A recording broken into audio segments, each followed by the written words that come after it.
تلنگانہ کانگریس کی سرگرمیاں دلی منتقل، چیف منسٹر کے انتخاب کے لیے کھرگے کی رہائش گاہ پر اہم اجلاس، راہل گاندھی بھی ہوں گے شریک۔ تلنگانہ کانگریس کی سرگرمیاں دلی منتقل ہو گئی ہے۔ دلی میں تلنگانہ کے چیف منسٹر کے انتخاب کے لیے مشاورت کی جا رہی ہے۔ کانگریس کے سینئر لیڈر اتم کمار ریڈی نے کچھ دیر قبل ڈی کے شیو کمار سے ملاقات کی۔ ایسا لگتا ہے کہ دونوں نے چیف منسٹر اور کابینہ کی تشکیل پر تبادلہ خیال کیا ہے۔ شیو کمار سے میٹنگ کے بعد بات کرتے ہوئے اتم کمار ریڈی نے کہا کہ چیف منسٹر کے طور پر جس کے نام کا بھی اعلان کیا جائے گا وہ ان کے لیے قابل قبول ہے۔ انہوں نے کہا کہ انہوں نے اپنے ایم پی کے عہدے سے استعفیٰ دے دیا ہے۔ ڈی کے شیو کمار نے کہا کہ ہائی کمان چیف منسٹر اور دیگر مسائل پر فیصلہ کرے گی۔ انہوں نے کہا کہ سی ایل پی کا فیصلہ صرف ہائی کمان کے ہاتھ میں ہے۔ انہوں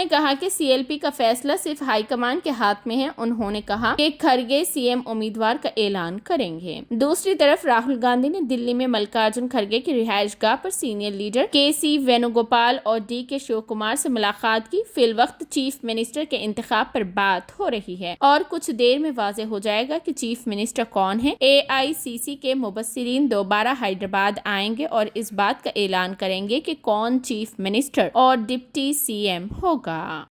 We are here only to submit the report, that's all. We are here to submit the report. Apart from that, we have given a one-line resolution. There is a one-line resolution that the party high command will take the decision.